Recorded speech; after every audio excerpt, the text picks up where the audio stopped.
Good morning all of you. सर्व विद्यार्थ्यांचं online लेक्चर्समध्ये मी मनपूर्वक स्वागत करतोय. मित्रांनो, यावर्षी तुम्ही 10वी मध्ये प्रवेश घेतलेला आहे. जस्ट तुम्ही 9व्याने इयत्ता 10वीची सुरुवात करत आहात.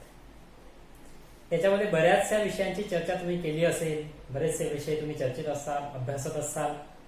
तद्वतच आपला शेवटी अभ्यासला जाणारा जो सब्जेक्ट आहे भूगोलाचा. ओके, याविषयी ही चर्चा करणं खूप गरजेचे आहे. तुम्ही एकूण 40 मार्कासाठी भूगोल विषय अभ्यासता आणि त्या 40 मार्कांसाठी तुम्हाला एकूण 9 चॅप्टर दिलेले आहेत. एकूण 40 मार्क आहे, 40 मार्कांसाठी 9 चॅप्टर तुम्हाला दिलेले आहेत. ओके, त्या 9 चॅप्टर मध्ये पहिलंच जे चॅप्टर आहे ते क्षेत्रफेटीचं आहे. उपयोजनात्मक बेसवर दिलेलं आहे विशेषत्वाने. ओके, स्वयं अध्ययनासाठी दिलेलं आहे. काही प्रश्न खाली दिले तर ऍक्च्युली आपल्याला क्षेत्रफेटीवर जास्त चर्चा करणं किंवा इतर चॅप्टर सारखं त्या क्षेत्रफेटीवर बोलणं किंवा त्या अर्थाने त्याचा अभ्यास करून घेणे याची गरज जास्त नाही. फक्त आपल्याला त्याच्यावर उपयोजनात्मक प्रश्न पडणार आहेत किंवा स्वयं अध्ययनासाठी तुम्हाला जी दिलेली क्षेत्रफेट आहे ती एक एक्झाम्पल म्हणून आहे, ती एक उदाहरणादाखल आहे. बरोबर, म्हणून तुम्हाला जी क्षेत्रफेट दिली ते उदाहरणादाखल तिचा अभ्यास करायचा आहे आणि त्यासारखी क्षेत्रफेट तुम्ही आयोजित करू शकता अशा प्रकारे सांगायचं. ओके, पण जनरली मग त्याच्या खाली जे काही प्रश्न दिलेले आहेत, कारखान्याला भेट देण्यासाठी वगैरे तुम्ही प्रश्नावली तयार करा, क्षेत्रफेटीचा अहवाल लिहायचा आहे किंवा तुम्हाला एखाद्या क्षेत्रफेटीचं व्यवस्थापन करायचं आहे, अशा प्रकारचे प्रश्न तुम्हाला दिले आहेत. त्याची आपण चर्चा करणार. हा पहिला चॅप्टर आहे. दुसरा स्थान विस्तार आहे, ब्राझील आणि भारत. इथे मुळात आपण भूगोलच 2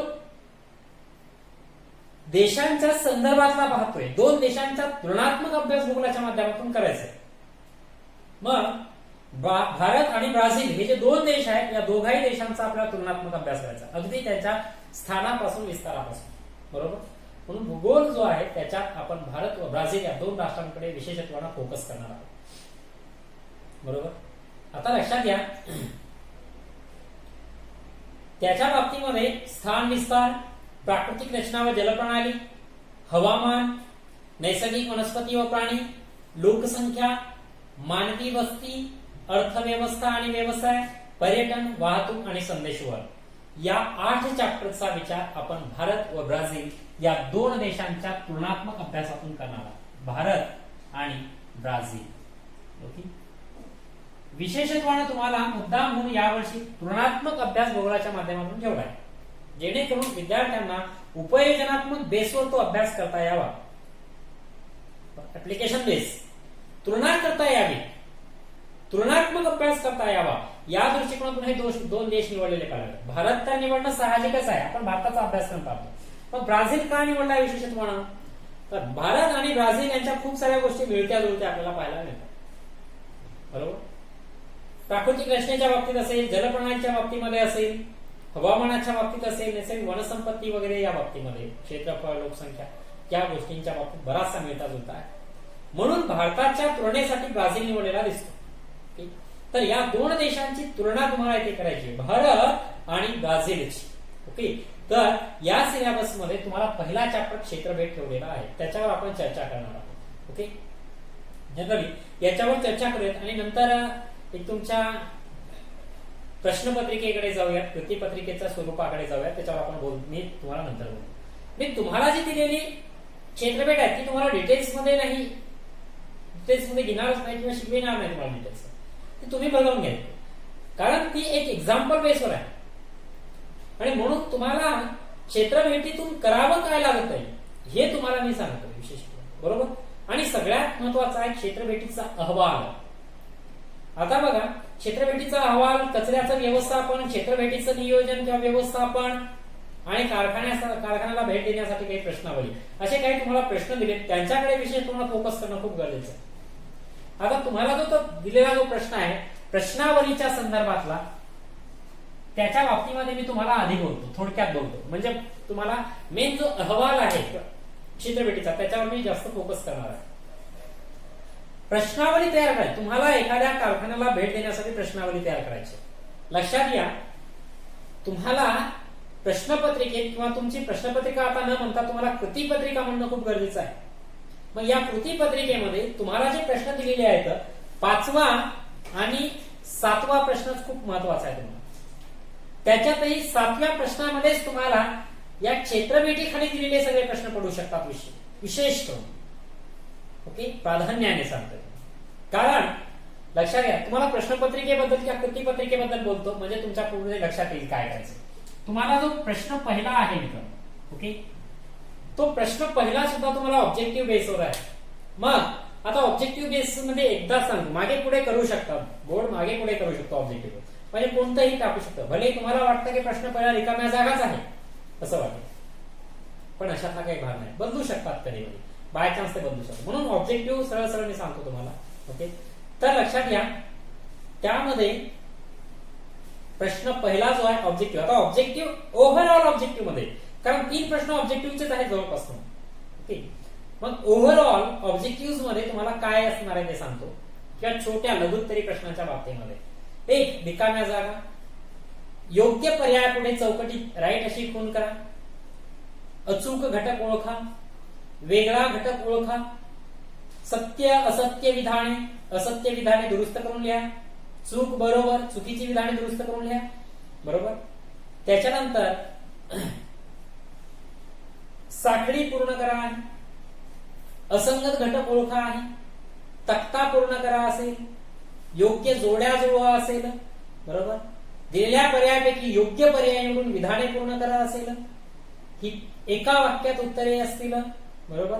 किंबहुना कोष्टक पूर्ण करा असेल, किंवा दिलेली माहिती 3 भागामध्ये किंवा 4 भागामध्ये वगैरे वगैरे ठिकाणी ती विभागा तक्ता बनवा त्याचा. बरोबर. हे अशा प्रकारचं जे सगळं आहे मित्रांनो. ओके, या अशा प्रकारची सगळी प्रश्न तुम्हाला ऑब्जेक्टिव्ह मध्ये पडणार आहेत, की बहुपर्यायीमध्ये किंबहुना लघुत्तरी प्रश्नांमध्ये, या 2 प्रकारामध्ये पडणार आहे. ओके, म्हणून पहिला प्रश्न तसाच आहे, तो बहुपर्यायी किंबहुना लघुत्तरी. ओके, त्याचा असला पाहायला मिळतो. प्रश्न जो दुसरा आहे मित्रांनो, प्रश्न दुसरा सुद्धा तशाच प्रकारचा आहे. ओके, लघुत्तरीचा आहे. हा 4 मार्कासाठी आहे, हा पण 4 मार्कासाठी आपल्याला दिसतो. प्रश्न तिसरा सेम तसाच आहे मित्रांनो, प्रश्न तिसरा सुद्धा तसाच आहे, 4 मार्कासाठी लघुत्तरी बेसवर. विशेषत्व ना इकडे सत्य असत्य विधाने, चूक बरोबर वगैरे. बरोबर. आणि एका वाक्यात वगैरे इकडे पडेल विशेषत्व. ओके, तर प्रश्न तिसरा. आता प्रश्न चौथा अ आणि ब. प्रश्न चौथा अ आहे आणि ब आहे. चौथ्यात 2 प्रश्न असणार आहेत. अ पण 4 मार्काला आणि ब पण 4 मार्काला असणार आहे. आता प्रश्न चौथा अ जो आहे तो 4 मार्काला आणि ब जो आहे तो सुद्धा 4 मार्काला आहे. दोघही प्रश्न हे नकाशावर आहेत मित्रांनो, दोघही प्रश्न हे नकाशावर आहेत. नकाशा नकाशा. आता एक जो आहे याच्यापैकी एक अ ब पे एक जो असणार आहे तो तुम्हाला 6 घटक दिल्या जातील. तुम्हाला 6 घटक दिल्या जातील. त्या 6 पैकी 4 घटक किंवा 6 बाबी दिल्या जातील. कोणत्याही 6 गोष्टी दिल्या जातील शॉर्ट मध्ये. त्या 6 पैकी तुम्हाला 4 भारत किंवा ब्राझीलच्या नकाशा आराखड्यामध्ये दाखवायच्या असतात. ओके, त्याच्यासाठी योग्य सूचीचा वापर करणं, पेन्सिलचा वापर करणं, स्टेन्सिलचा वापर करायचा नाही, पेन्सिलचाच वापर करायचा आहे. ओके, या सगळ्या गोष्टींचा वापर करून चांगल्या अशा प्रकारच्या, ज्याला आपण लीगल अशा प्रकारे म्हणतोय, त्या सूचीचा वापर करून जर तुम्ही 4 घटक व्यवस्थित नकाशात दाखवत असाल तर तुम्हाला तिथे 4 मार्क्स पडू शकतात. आणि दुसरा जो 4 मार्काचा आहे चौथ्यातलाच, ओके, तो पण नकाशावर. या बाबतीत तुम्हाला नकाशा दिला जाईल भारत किंवा ब्राझीलच्या बाबतीतला. भारताच्या किंवा ब्राझील दोघांच्या बाबतीत एक नकाशा, कोणताही एक नकाशा दिला जाऊ शकतो आणि कुठल्याही परिस्थितीवरचा दिला जाऊ शकतो, तुमच्या पुस्तकापैकी कोणताही. आणि दिलेल्या जो नकाशा आहे त्या दिलेल्या नकाशाचे वाचन करून त्या आधारित खाली 4 प्रश्न असतात, त्या 4 प्रश्नांची उत्तरं तुम्हाला लिहायची असतात. ओके, हा 4 मार्कासाठी. म्हणून 8 मार्कासाठी नकाशा आहे. म्हणून एका अभ्यासक्रमात तुम्ही लक्षात ठेवायचं, जसं आपण पुढे जाऊ, नकाशाला खूप जास्त वेटेज द्यायचे, खूप वेटेज देणं गरजेचं आहे. ओके, त्याच्यानंतर प्रश्न जो 5वा आहे मित्रांनो, तो प्रश्न 5वा हा आहे मित्रांनो भौगोलिक कारणेवाला. प्रश्न 5वा हा 6 मार्काचा भौगोलिक कारणे. ओके, म्हणजे कारणेवाला 3 मार्काचे 2च आहेत. 2 सोडवायचे तुम्हाला. 3-4 दिल्या जातात, त्याच्यापैकी 2 सोडवायचे तर 3-3 मार्कासाठी आहेत. ओके. त्याच्यानंतर प्रश्न 6वा आहे मित्रांनो. प्रश्न 6वा हा असणार आहे ग्राफवर, म्हणजेच त्याला आलेख म्हणूयात आपण. ओके. आलेख हा सुद्धा 6 मार्काला आहे. आलेखावरचा. मग याच्यामध्ये 2 प्रकार असणार आहेत. एक तर तुम्हाला एक आलेख दिला जाईल, त्याच्यावर आधारित 6 प्रश्न खाली दिल्या जातील. त्या आलेखाचं वाचन करून 6 प्रश्नांची ही उत्तरं तुम्ही लिहायची आहेत. ओके. आणि दुसरा त्याच्यातला प्रकार दिला जाईल, आलेखावरच असणार आहे. तुम्हाला एक सांख्यिकीय माहिती दिल्या जाईल, त्या सांख्यिकीय माहितीच्या आधारे एक सांख्यिकीय माहिती दिल्या जाईल, त्या सांख्यिकीय माहितीच्या आधारे तुम्हाला एक ग्राफ तयार करायचा आलेख. तो ग्राफ तयार करण्यासाठी 3 मार्क असतील आणि ऑलरेडी त्या सांख्यिकीय माहितीचा आधार घेऊन 3 प्रश्न तयार केल्या गेलेले असतात. जो बरोबर तुम्ही आलेख तयार करणार आहात, बरोबर त्या आलेखातून तुम्हाला त्या प्रश्नांची उत्तर मिळणारी असतात. म्हणून त्या प्रश्नांची जर उत्तर तुम्ही लिहित असाल तर त्या प्रश्नांची उत्तर लिहिण्याला तुम्हाला 3 मार्क्स असतात. ओके. असा हा 6 मार्क असतो. म्हणजे 2 पैकी एक कोणताही प्रकार तुम्हाला पडू शकतो. ओके. आणि प्रश्न 7वा असणार आहे. प्रश्न 7वा आहे सविस्तर उत्तरांच्या बाबतीमध्ये आहे. सविस्तर उत्तरे. ओके. इथे मात्र दीर्घोत्तरीच्या बाबतीमध्ये तिकडे आहे. हा तुम्हाला 8 मार्कासाठी आहे मित्रांनो. 8 मार्कासाठी. 4 4 8 4 12 4 16 4 20 20 आणि हे 12 झाले 32 आणि 8 40 मार्क. एकूण 40 मार्काचा पेपर. इथे पण तुम्हाला 2च सोडवायचे, 2च बीट सोडवायचे. 4 मार्काचे ते बीट असणार आहे. किती मार्काचे? 4 आणि 4 मार्काचे 2च बीट तुम्हाला सोडवायचे. म्हणून लक्षात घ्या, हा प्रश्न लिहिणं तुमच्यासाठी खूप महत्वाचा आहे आणि हा एक प्रश्न तुमच्यासाठी लिहिणं म्हणजे तुम्हाला डिस्क्रिप्टिव्ह टाईप, जास्त विश्लेषणात्मक जर उत्तरांचा विचार केला तर जास्त उत्तरांचा तुम्हाला इथेच गरज पडणार आहे मोठ्या उत्तरांची. ओके. म्हणजे इथे जे आहेत ती मोठी उत्तरं तुम्हाला फक्त इथे तुम्हाला मोठी उत्तरं लिहावी लागणार आहेत. तर मोठी उत्तरे इकडे लिहिण्यासाठी तुम्हाला इथेच मात्र सगळं काही प्रयत्न करायचे, कोशिश करायची. बाकी 1 ते 4 आणि 6वा जो आहे हे लघुत्तरी बेस किंबहुना त्यालाच आपण ऑब्जेक्टिव्ह टाईप म्हणू शकतो किंवा शॉर्ट मध्ये क्वेश्चनच येणार आहे. ओके. म्हणून मित्रांनो तुम्हाला जो पहिला चॅप्टर आहे क्षेत्रफळ, त्याच्यावर इकडे किंवा इकडे आणि मॅक्सिमम इकडेच प्रश्न पडणार आहे, हे तुम्ही अनालिसिस करून लक्षात घ्यायला हवंय. ओके. तर चला आपण क्षेत्रफळाविषयी विचार करू आता. याच्यावरून तुमच्या लक्षात आलं असेल. मग प्रश्नावलीकडे आपण जाऊ. एखाद्या कारखान्याला तुम्हाला व्हिजिट द्यायचे, तुमच्या पुस्तकामध्ये दिले, त्या व्हिजिटसाठी काही प्रश्नावली तयार करा. आता प्रश्न 4 मार्कासाठी असणार आहे. खरं तर 8 प्रश्न जरी असले तरी तुम्हाला त्यांनी मार्क्स देणं गरजेचं आहे. पण माझं मत आहे 10-15 प्रश्न लिहायला हरकत नाही. पण दिले प्रश्न जे तुम्ही लिहित आहे, तुम्हाला इकडे प्रश्न लिहायचे, प्रश्नावली तयार करायचे. कारण क्षेत्रफळासाठी प्रश्नावली खूप महत्वाची असते. मग प्रश्नावली ही दर्जेदार असावी, प्रश्नावली ही योग्य उत्तर येतील अशा प्रकारची असायला हवी. प्रश्नावलीतून आपल्याला अहवाल तयार कर, प्रश्नावलीच्या उत्तरांच्या आधारे आपल्याला अहवाल लिखाण करता येईल, रिपोर्ट रायटिंग करता येईल अशा प्रकारचे प्रश्न असायला हवेत. आणि प्रश्नामध्ये सर्व समावेशकता असायला हवी की आपण जिथे क्षेत्रफळाला गेलो त्या ठिकाणाची जवळपास सगळी माहिती त्याच्यामध्ये मिळेल अशा प्रकारची. ओके.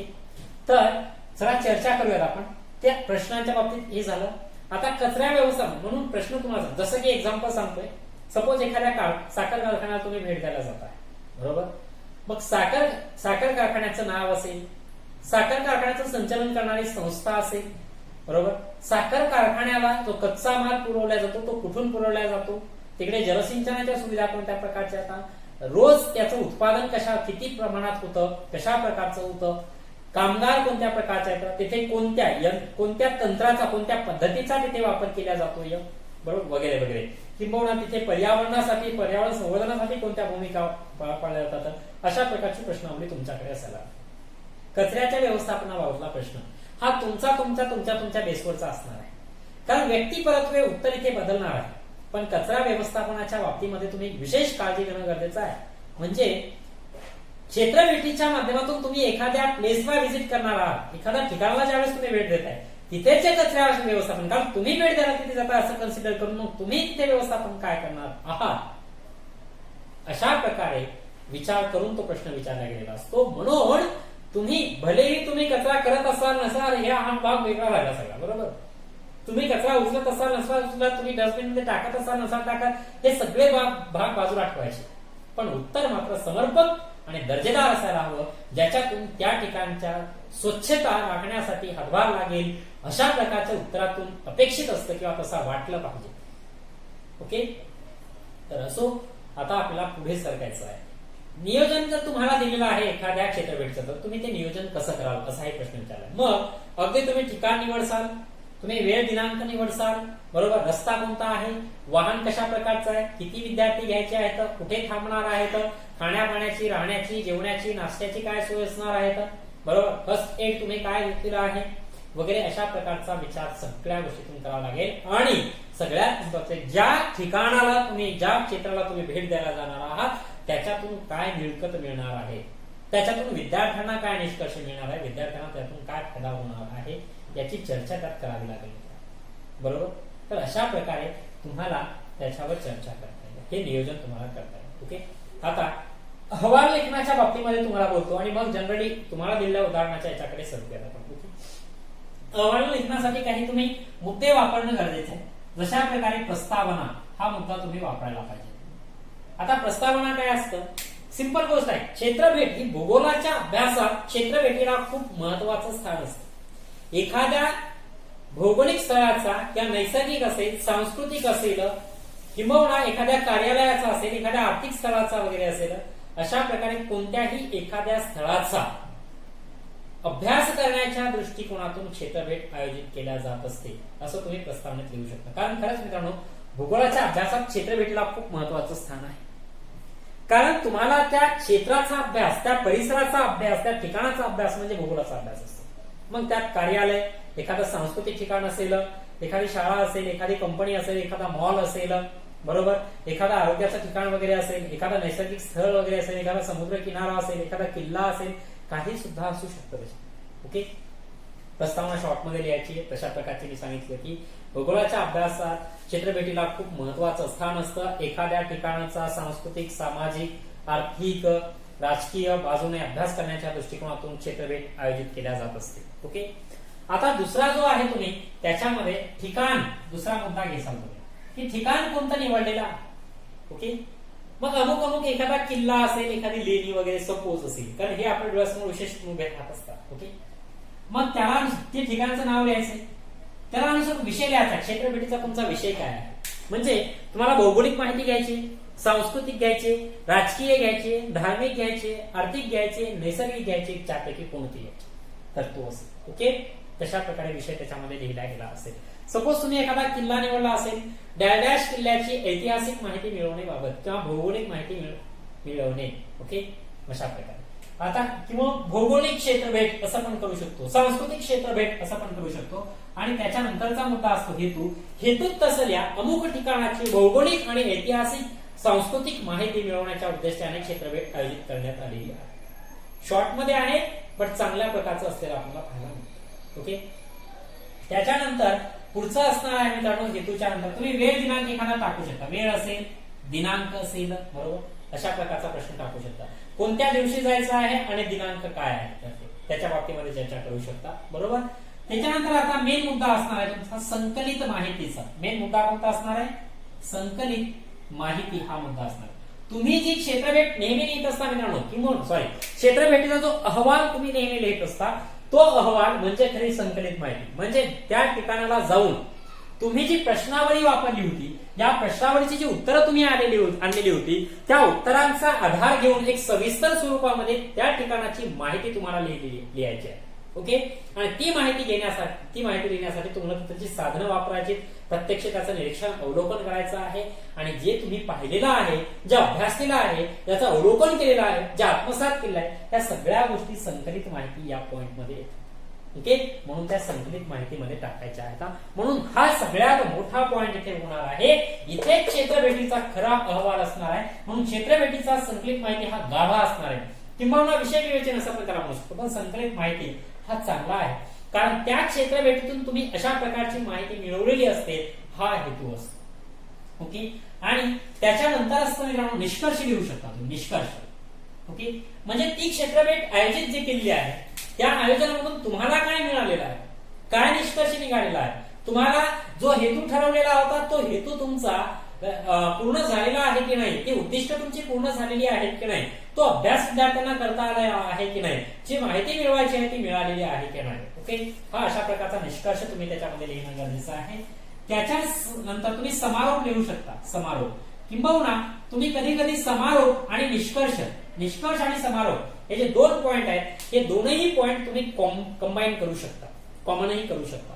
कारण समारोपातच तुम्ही निष्कर्ष सांगू शकता किंवा निष्कर्षात तुम्ही समारोप करू शकता, म्हणजे एंडिंग कडे जायचंय तुम्हाला. ओके, हे अशा प्रकारे आम्हाला या स्थळाला आम्ही भेट दिलेली आहे, त्याच्यातून अशा प्रकारची माहिती आम्हाला मिळालेली आहे. ओके, अशा म्हणजे ज्याच्यातून आम्हाला असा फायदा होईल किंवा अशा प्रकारची समाजहित त्याच्यातून साधला जाईल वगैरे वगैरे. तुम्ही काहीतरी राष्ट्रहित व भौगोलिक अभ्यासाच्या दृष्टिकोनातून ती कशी महत्वपूर्ण होती हे तुम्हाला समारोप आणि निष्कर्ष या दोन पॉइंट मध्ये टाकता येईल. ओके, त्याच्यानंतर एक महत्वाचा मुद्दा जो जनरली आपण विसरत असतो, पण आभार जर तुम्ही लिहित असाल फार महत्वाचं असतं.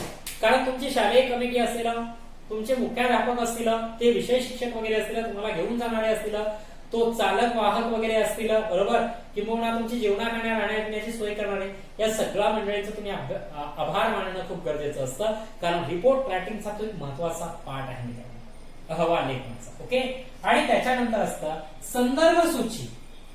त्याच्यानंतरचा एक महत्वाचा मुद्दा आहे. कोणता आहे तो मुद्दा महत्वाचा? संदर्भ सूचीचा तो मुद्दा असला पाहायला मिळतो. रेफरन्सेस ज्याला आपण म्हणू शकतो. ओके, रेफरन्सेस म्हणजे संदर्भ सूची आहे. कशी करायची संदर्भ सूची? की तुम्ही जी संकलित माहिती जी लिहिली आहे, ज्याच्या आधारे तुम्ही संकलित माहिती लिहिलेली आहे, ते सगळे आधार, ते बेस म्हणजे संदर्भ सूची आहे. कसे आहेत मग ते? लक्षात घ्या, खूप सिंपल आहेत. की सपोज तुम्ही काही महत्वाचे तिथे फलक असतील, तिथलची माहिती पुस्तिका वगैरे असतील, तिथलचे काही बोर्ड वगैरे असतील, बरोबर, किंवा तिथं काही आपोआप लिहून ठेवलं कोळी असेल, प्रत्यक्ष अवलोकन वगैरे असेल, किंवा तुमची प्रश्नावली असेल, ते सगळं एकाखाली एक संदर्भ सूचीमध्ये तुम्ही लिहिणं अपेक्षित असतं. ओके, म्हणून संदर्भ सूची ही ती असते की ज्याच्या आधारावर तुम्ही अहवालाचं लेखन करत असता त्याला संदर्भ सूची असं म्हणायचं असतं. ओके, तर ही संदर्भ सूची लिहायची आहे, ती सुद्धा खूप इम्पॉर्टंट आहे, खूप महत्वाची आहे असं सांगता येईल. चला, आता मी तुमच्या क्षेत्रभेट जे एक्झाम्पल दिलेलं आहे त्याच्यातून तुम्हाला काय करायचं मित्रांनो? क्षेत्रभेट ज्यावेळेस आपण आखत असतो किंवा तिचं नियोजन करत असतो तेव्हा ज्या क्षेत्राला आपण भेट देत असतो त्या क्षेत्राची आपल्याला सर्वानुषंगाने माहिती मिळवणं खूप गरजेचं असतं. जसं आता तुम्हाला उदाहरण दाखवलेली पुस्तकातली एक क्षेत्रभेट आहे. राहुल नावाचा एक मुलगा आहे उस्मानाबाद जिल्ह्यामधला एक्झाम्पल, आणि त्याच्या शाळेमार्फत त्याने त्या क्षेत्रभेटीचं एक आयोजन केलेलं आहे. जी क्षेत्रभेट उस्मानाबादहून अलिबागला निघालेली आहे. रायगड जिल्ह्यातील अलिबाग, रायगडचं मुख्यालय आहे अलिबाग. ओके, जिल्हा, आता बाकी सगळीकडे जिल्ह्याचं जे नाव आहे तेच त्याचं मुख्यालय पण आहे, पण रायगड जिल्हा जो आहे नाव मात्र रायगड आहे, पण मुख्य ठिकाण काय आहे? अलिबाग असलेलं पाहिलं. ठीक, तर ते महाराष्ट्रामध्ये एकमेव तसं आहे. तर त्या अलिबागला निघालेली, उस्मानाबादवरून ती अलिबागला निघालेली पाहायला मिळते. आता याच्यामध्ये खूप साऱ्या गोष्टींचं अवलोकन केलं गेलेलं आहे. एक मृदा, दुसरं प्राकृतिक रचना असेल, हवामान असेल, पावसाचं प्रमाण आहे, पिके आहेत, वस्ती आहेत, वसाहती आहेत, घरांची रचना आहेत, पीक पद्धती वगैरे आहेत, काही डोंगररांगा असलेल्या पाहायला मिळतात आपल्याला, वनांचं आहे, तिथे किल्ला आहे, रस्ते आहेत, शहर आहे, शहरातली मंडई आहेत, म्हणजे बाजारपेठा वगैरे असल्या पाहायला मिळतात, किनारी प्रदेश आहे, खोपोलीचं दिलेलं आहे, बोरघाट दिलेला दिसतो म्हणजेच खंडाळा घाट वगैरे, राजमाचीचं उदाहरण दिलेलं आहे, सिंहगडाचं उदाहरण दिलेलं पाहायला मिळतं. तिथलचं जमीन कशा प्रकारची आहे, तिथे खडकाची रचना कशा प्रकारची आहे. ओके, पावसाचं प्रमाण कसं वाढत जातं, झाडं वृक्षांचं प्रमाण आणि पीक पद्धतीमध्ये कसा बदल होत जातो, त्याच्यानंतर किनाऱ्याकडे हवामान कसं असतं, दमट हवामान का आहे, अलिबागला कसे जातात, खोपोली जवळ वगैरे कसे जातात, अलिबागची माहिती कशा प्रकारे घेतात, समुद्र किनाऱ्यावर जातात, पुळण वगैरे असेल, वाळूचा दांडा असेल, तरंगकर्षित मंच असेल, सागरी किनारा, सागरी गुहा वगैरे असेल, तिथलचा कुलाबा किंवा अलिबाग किल्ला वगैरे असेल, इकडचा उस्मानाबादचा नळदुर्ग किल्ला असेल, नळदुर्ग हा भुईकोट असला पाहायला मिळतो, तर कुलाबा किल्ला हा जलदुर्ग आहे. त्याच्याशिवाय सिंहगड हा एक गडकोट ज्याला म्हणता येईल आपल्याला, किंवा गिरिदुर्ग असं त्याला म्हणतो. या सगळ्या गोष्टींची रचना तुमच्या क्षेत्रभेटीमध्ये आलेला आपल्याला पाहायला मिळते. ओके, म्हणजे ते निघतात कुठून? उस्मानाबाद जिल्ह्यातील नळदुर्ग या किल्ल्यावरून पासून ते निघताय तो पाहिला. बरोबर. त्या प्रदेशामध्ये बोरी असतीला, बाभळी वगैरे असतीला, छोटी झुडपं असेल, गवताचा प्रदेश असेल, पावसाचं प्रमाण कमी आहे, थोडीशी हलकी मुरमाड जमीन वगैरे पाहायला मिळते, उडीद मूग वगैरे अशा प्रकारची पिकं विशेषत्वानं पाहायला मिळतात. ओके. नळदुर्ग हा भुईकोट किल्ला तिकडे होता. आता तिथून ते पुढे सरकलेले आपल्याला दिसून येत आहेत. त्याच्यानंतर पुण्याच्या वगैरे पुढे सरकलेले पाहायला मिळतात. त्याच्यानंतर आपल्याला सोलापूर साईडला गेलं की त्यांना पीक पद्धतीत बदल झालेला पाहायला मिळतो. ऊसाचं प्रमाण वाढलेलं पाहायला मिळतं. म्हणजे जलसिंचनाची सुविधा त्या तिकडे आहे हे दिसून येतं. काही प्रदेशामध्ये तुम्हाला त्यांची घराची रचना सांगितलेली आहे. वसाहतींचे प्रकार जसं त्यांनी रेषाकृती किंवा आयताकृती सांगितलेले पाहायला मिळतात. घरांची रचना वगैरे ग्रामीण भागात कशा प्रकारची होती, नंतर पुण्यामध्ये कशा प्रकारची आहेत, किंवा सोलापूर या जिल्ह्याच्या ठिकाणी कशा प्रकारची होती हे सांगितलं आहे. तिथं शहरं, पेट्रोल पंप, दुकानं, मोठी मॉल्स, हॉस्पिटल्स वगैरे इमारती यांची रचना दिसून. बरोबर. तर अशी आपल्याला ही रचना पाहायला मिळते. ओके. त्याच्याशिवाय मित्रांनो अजून पुढे सरकलं पुण्यामध्ये ते जसं की सिंहगडला जात आहे. बरोबर. सिंहगडला जसं की रस्ता सोडून त्यांना बाजूला सरकावं लागतं. सिंहगड होता, तिथे काही मुगाच्या शेंगा वगैरे असेल, ताक वगैरे काहीतरी तिकडचे खाद्यपदार्थ त्यांनी दाखवले आहेत. तिथे खडकांची रचना दिसते, अनेक टेकड्यावर आलेल्या ज्वालामुखींच्या शिखरं तयार वगैरे झालेली अशा प्रकारच्या अनेक गोष्टी तिथे पाहायला मिळतात त्यांना. ओके. आणि त्याच्यानंतर पुन्हा पुढे सरकले की पुन्हा पुण्यामध्ये येतात. पुण्यामध्ये मंडई वगैरे असेल किंवा ज्या सगळ्या गोष्टी येतात त्या सगळ्या गोष्टींची चर्चा त्या ठिकाणी होते. बरोबर. म्हणजे पुण्याची बाजारपेठ असेल, फुले मंडई वगैरे या सगळ्या गोष्टींचा तिथे मुक्काम होतो. त्याच्यानंतर तिथलचा अर्थव्यवस्थेचा पाठ पाहिला जातो आणि तिथून पुढे नंतर ते सरकत असतात. ओके. ह्या गोष्टी आपल्या सरकतात. नंतर आपल्याला त्यांनी बालाघाट रांग, पर्वत रांग ओलांडलेली पाहायला मिळते. झाडांची रचना तिकडे बदलत गेलेली, वड, पिंपळ वगैरे अशा प्रकारची झाडं, किंबहुना वनांचं प्रमाण वाढत गेलंय. अनेक पश्चिम घाटाच्या इकडे पसरल्या, म्हणजे पूर्व घाटात महाराष्ट्र पठारावर पसरलेल्या सगळ्या रांगा वगैरे तुम्हाला दिसून येतील. ही सगळी एक्झाम्पल तुम्हाला त्याच्यामध्ये पाहायला मिळतात. ओके. सह्याद्री पर्वत किंवा त्याला पश्चिम घाट म्हणतो आपण. मिश्र प्रकारची वनं तुम्हाला पाहायला मिळतात. काही प्रदेशात पानझडी वनं वगैरे पाहायला मिळतात. नंतर ते राजमाची एक वगैरे ठिकाण पाहायला मिळतं, कारण जो बोरघाट आहे किंवा खंडाळा घाट म्हणतात तिथून ते पलीकडे उतरताय, उताराच्या दिशेने तिथे राजमाची वगैरे लागते, तिथे ते थांबत आहे. त्याच्या आधी तुम्हाला भीमा नदीवरचं उजनी धरण वगैरे, त्या उजनी धरण त्याचा जलसिंचन असेल, मासेमारी वगैरे असेल किंवा पिण्यासाठी वगैरे असेल किंवा विद्युत निर्मिती याच्यासाठी उपयोग जे केला जातो त्याचं सांगितलेलं पाहायला मिळतं. नंतर ते पश्चिम घाट ओलांडून किनाऱ्याकडे गेले की दमट हवामान लागतं, कारण पावसाचं प्रमाण जास्त आहे. तिकडे नारळी असेल, पोपळी असेल, सुपारी असेल, केळी असेल, मसाल्याचे पदार्थ असतील, भाताची शेती यांचे शेतीचे प्रकार त्यांनी सांगितले आहेत. किनाऱ्यावरचं हवामान दमट आणि आर्द्र स्वरूपाचं त्यांनी सांगितलेलं दिसून येतं. त्याच्याशिवाय नंतर ते खोपोलीकडे जातात, खोपोलीतून अलिबागला जातात, अलिबागच्या सगळ्या परिसराची माहिती घेतात, तिथचं भूक्षेत्र, लागवडी खालचं, जलसिंचनाखालचं, लोकसंख्या वगैरे सगळ्या गोष्टींची. नंतर किनाऱ्याकडे जातात, किनाऱ्यावरचा कुलाबा किल्ला म्हणजेच अलिबाग किल्ला बघताय. बरोबर. किनाऱ्यावर फिरता येतं, तिथे काही स्कुबा डायव्हिंग वगैरे असेल, वॉटर स्कीइंग वगैरे असेल, अशा प्रकारचे काही खेळ, ज्याचं पुळण असेल, तरंगकर्षित मंच, तिकडे सूर्य मावळतानाचा क्षण असेल किंवा अरबी समुद्राचं अवलोकन करतात. खूप साऱ्या मुलांनी पहिल्यांदा हे पाहिलं असतं की समुद्र पाहिला असतो. ज्यावेळेस ते सिंहगडावर होतात, सिंहगडावर त्यांनी जसं की देव टाके पाहिले असतात. देव टाके म्हणजे गडावर काही खूप काळापासून त्या कालखंडामध्ये पाणी साठवून ठेवण्यासाठी छोटे छोटे तलाव बनलेले असायचे. त्याला आपण देव टाके असं म्हटलं जातं, ज्याच्यामध्ये खूप दीर्घ काळ पाणी साठवून ठेवलं जातं. ओके. तर देव टाके पण असतात, हे पण पाहायला. तर अशा प्रकारची एक्झाम्पल्स म्हणजे हवामान असेल, भूरचना असेल, नैसर्गिक वनस्पती वगैरे असेल, पीक पद्धती असेल, घरांची रचना असेल, वसाहतींची रचना असतील, मॉल असतील, दुकानं असतील, पेट्रोल पंप वगैरे अशा प्रकारच्या सगळ्या गोष्टींचा विचार त्याच्यामध्ये केला गेलेला आपल्याला पाहायला मिळतो. म्हणून तुम्ही अपेक्षित असतं की तुम्ही जी क्षेत्रभेट आयोजित करत असता त्या क्षेत्रभेटीच्या माध्यमातून तुम्ही त्या परिसराचं सर्व अवलोकन करणं हे खूप गरजेचं असतं असं आपल्याला सांगतात. ओके. म्हणून तुम्ही क्षेत्रभेट आयोजित करायला पाहिजे. म्हणून तुम्ही क्षेत्रभेट आयोजित केली की अशा प्रकारचे प्रश्नावर प्रश्न जसे त्या विद्यार्थ्यांनी विचारले तसे प्रश्नावर प्रश्न विचारून तुम्ही निश्चितच किंवा प्रश्नावली तयार करून या सगळ्या गोष्टींची माहिती तुम्ही मिळवणं गरजेचं असतं. ओके. तर अशा प्रकारे आपल्याला क्षेत्रभेट याच्याविषयी थोडक्यात माहिती सांगता येईल. जास्तीची गरज नाहीये, पण काही अडचणी असल्यास तर तुम्ही विचारू शकता. त्याच्याखालचे जे प्रश्न आहेत ते खूप महत्वाचे आहेत आणि मी सांगितलेलं अहवाल लेखनाचे पॉइंट्स पुन्हा सांगताय, पॉइंट्सवर फोकस करा. प्रस्तावना ठिकाण, विषय, हेतू, वेळ व दिनांक, संकलित माहिती, निष्कर्ष, समारोप, आभार आणि संदर्भ सूची. ओके, एवढ्या पॉइंट्सला अनुसरून जर तुम्ही अहवाल लेखन लिहित असाल तर खूप चांगल्या प्रकारचं अहवाल लेखन तुमचं मित्रांनो तयार होणार आहे. ओके, म्हणजे एकंदरीत आणि थोडक्यात सांगायचं म्हणजे क्षेत्र भेटीच्या माध्यमातून ज्या परिसराला तुम्ही भेट देत असतात त्या परिसरातील सामाजिक, सांस्कृतिक, आर्थिक, प्राकृतिक अशा प्रकारची सगळी माहिती मिळवणं हे अपेक्षित असतं, ज्यालाच खरं क्षेत्रभेट म्हणतात. म्हणजे प्रस्तुत क्षेत्र ठिकाणाविषयी सविस्तर संपूर्ण माहिती मिळवणे असा त्याचा अर्थ होत असतो. जर काही अडचणी असल्या तर तुम्ही निश्चित विचारू शकता. नेक्स्ट लेक्चरमध्ये आपण नेक्स्ट चॅप्टर तर पाहणार आहोतच. या चॅप्टरमध्ये काही अडचणी कॉल करून तुम्ही विचारू शकता. थांबूयात. अपेक्षा आहे तुम्ही एक अहवाल लेखन करसाल आणि जे बघसाल किंवा मला विचारूनही घेसाल, काही प्रॉब्लेम नाही. ओके, अहवाल लेखन किंवा याच्या खालची सगळी प्रश्न सोडवण्याचा प्रयत्न करा. थांबूया. धन्यवाद.